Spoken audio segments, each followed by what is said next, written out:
Assalamualaikum warahmatullahi wabarakatuh. Halo guys, welcome back to my YouTube channel. Wait, I'm so nervous guys because this is first time. Ini pertama kalinya aku review ngomong pakai bahasa Inggris. Jadi nervous. Oke, langsung kenalan ya. Let me introduce myself. My name is Yunita Wajana with name 2006085 in class 2A PGSD. So here I will review or material review during the first half of semester. Okay, next materi yang pertama yaitu part of speech. Part of speech are the basic part of English sentence. There are 8 parts of speech, namely noun, pronoun, verb, adjective, adverb, preposition, conjunction, and interjection. Jadi part of speech adalah bagian-bagian mendasar dari kalimat bahasa Inggris. Ada 8 part of speech, yaitu noun, pronoun, verb, adjective, adverb, preposition, conjunction, and interjection. Yang pertama, nouns are used to name people, object, animal, place, and abstract concept. Example sentence: your book is on the table. Atau noun digunakan untuk menamai orang. Noun digunakan untuk menamai orang, benda, hewan, tempat, dan konsep abstrak. Contoh kalimatnya, buku kamu di atas meja. And two pronouns are used to replace nouns. This part of speech is useful for avoiding repetition of using nouns. Example sentence: it is on the table. Pronoun sendiri digunakan untuk menggantikan noun. Part of speech ini bermanfaat untuk menghindari repetisi penggunaan noun. Contohnya ya, it is on the table. And three, verb is used to indicate the action of the subject, so events or circumstance. Example sentence: I'm still not feeling well. Verb digunakan untuk menunjukkan tindakan dari subjek, menunjukkan peristiwa atau keadaan.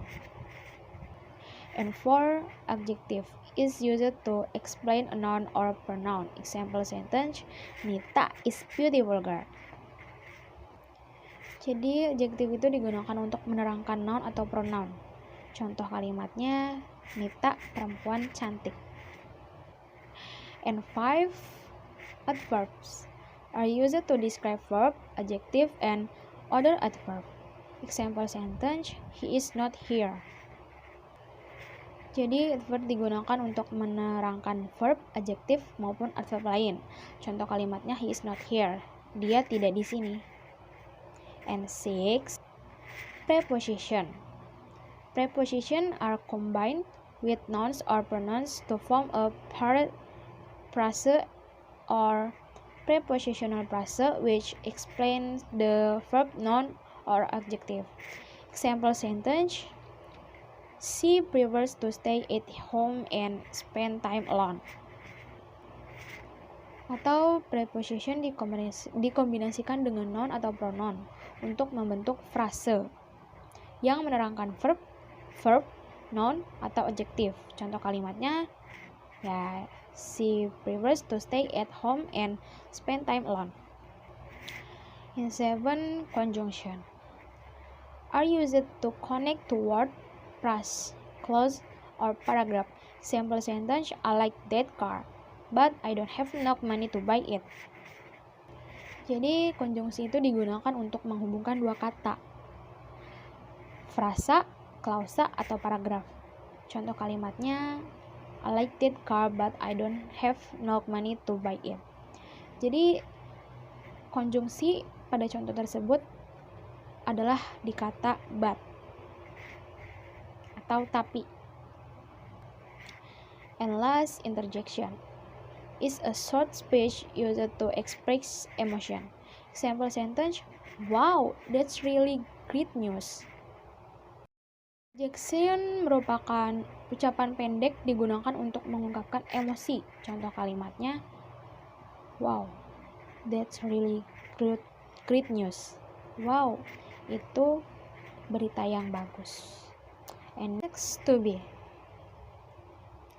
To be in English has various types such as is, am, and are. To be in English is used as a liaison between the subject and the predicate. However, that doesn't mean we can just connect it. There is something that needs to be known in advance about to be as to what should be used in accordance with the subject of a sentence. We can see below. Subject, I. To be in present, am. To be in past, was. Subject, you. To be in present, are. And to be in past, were. Subject, we or they. To be in present, are. And to be in past, were. And last, he or she or it.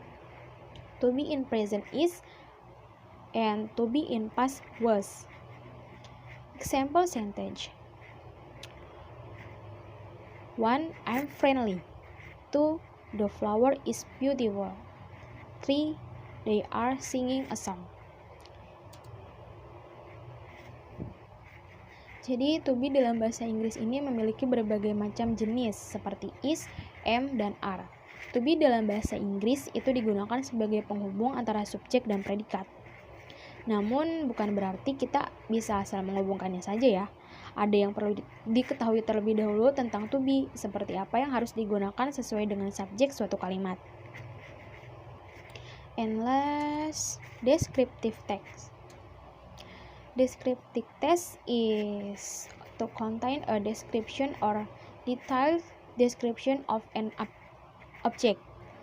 Usually, object that can be inanimate object such as well as human and other living things.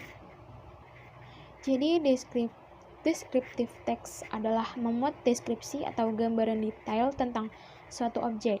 Biasanya objek yang dapat berupa benda mati, tempat, maupun manusia dan makhluk hidup lainnya. Content in descriptive text yang pertama itu adalah personal identification or identifikasi personal atau biodata, and 2 activities atau aktivitas, entah itu profesinya, kebiasaannya, atau hobinya. Dan yang ketiga, general physical and personal appearance atau penampilan umum fisik dan pribadi.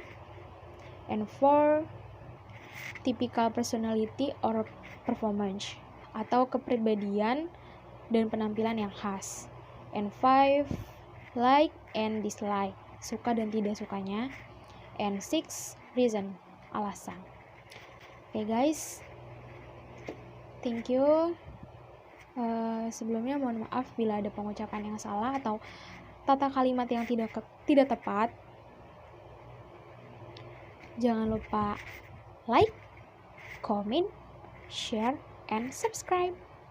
Oke, assalamualaikum warahmatullahi wabarakatuh. Bye bye.